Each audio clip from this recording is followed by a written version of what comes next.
एक वक्त ऐसा था जब बिहार के गलियारों में इन बाहुबलियों की तूती बोलती थी।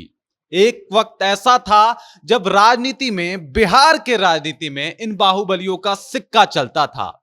लेकिन स्थिति कुछ ऐसी हो गई है कि अब इन बाहुबलियों को अपने साख को बचाने के लिए अपनी पत्नियों को चुनाव मैदान में लाना पड़ रहा है। मैं आपको बता दूं कि एक बाहुबली तो ऐसे हैं जिन्होंने खरवास के महीने में सिर्फ लोकसभा की टिकट पाने के लिए अपनी शादी रचा ली है, अपना ब्याह कर लिया है। नमस्कार, मैं हूं रजत और आप देख रहे हैं जनता जंक्शन। बिहार में जब भी राजनीति की बात होती है तो बाहुबली अछूते नहीं रहते, बाहुबलियों का नाम आ ही जाता है। और अब जब मैं बात कर रहा हूं कि कुछ ऐसे बाहुबली जिन्होंने अपने साख को बचाने के लिए अपने पत्नियों का सहारा लिया है और उनकी राजनीति अब उनके पत्नी के भरोसे है। पहले नंबर पे आते हैं आनंद मोहन। ये किसी परिचय के मोहताज नहीं है और इनकी पत्नी जो है वो शिवहर से चुनाव लड़ रही हैं जेडीयू के टिकट पे।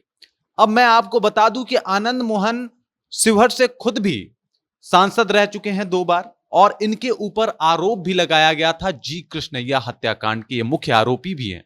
और मैं आपको बता दूं कि ये पहले ऐसे राजनेता थे जिनको फांसी की सजा निचली अदालत ने सुनाई थी। हालांकि ये इससे ऊपर बरी हो चुके थे, लेकिन फिर भी 16 साल इन्होंने जेल में काटा।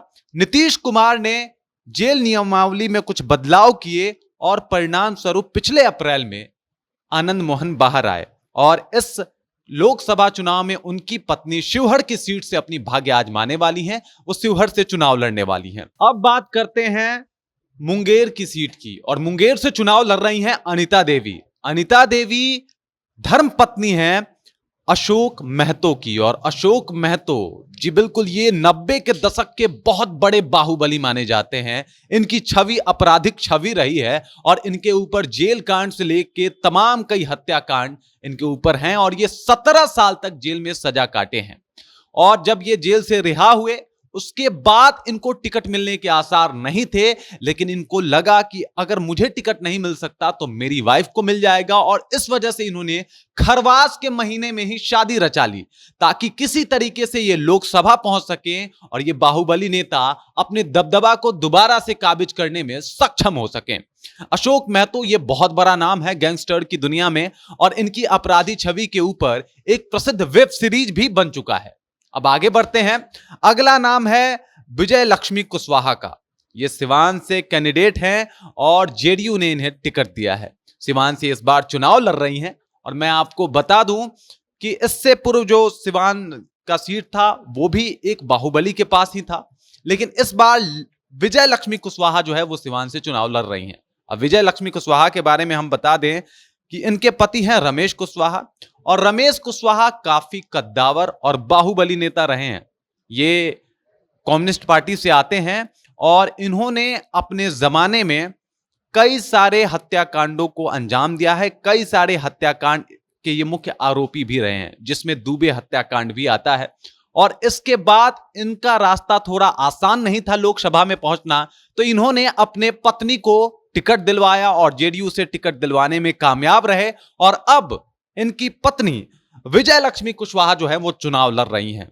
अब सोचना यह है कि क्या ये लोग, ये जो नेता हैं, ये जो पुराने गैंगस्टर हैं, वो अपने आप को फिर से एस्टेब्लिश करना चाहते हैं? ये एक सवाल है। उसके बाद अगला नाम आता है विमा भारती का। विमा भारती भी काफी कद्दावर नेता है, 5 बार ये विधायक भी रह चुकी हैं, और ये विधायक थी तभी इन्होंने जेडीयू से इस्तीफा दिया और आरजेडी में जाके शामिल हो गई, और इस बार ये चुनाव लड़ रही है पूर्णिया के सीट से। पूर्णिया का सीट इस वक्त हॉट सीट भी है क्योंकि वहां से पप्पू यादव भी निर्दलीय चुनाव लड़ने की घोषणा कर चुके हैं और वहां पे मामला जो है वो त्रिकोणीय हो गया है। लेकिन अगर बात विमा भारती की करें तो इनके पति हैं अवधेश मंडल, और इनके ऊपर दर्जनों हत्या और अपहरण के मामले दर्ज हैं। इनके ऊपर आर्म्स के मामले दर्ज हैं और ये भी चुनाव लड़ने में शायद सक्षम नहीं थे, या फिर इनके चुनाव को रद्द भी कराया जा सकता था।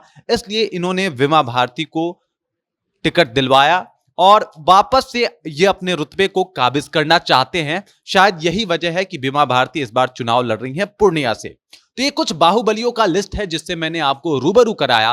और जब भी बिहार के चुनाव की बात होती है तो बाहुबलियों की बात ना हो, ऐसा हो ही नहीं सकता।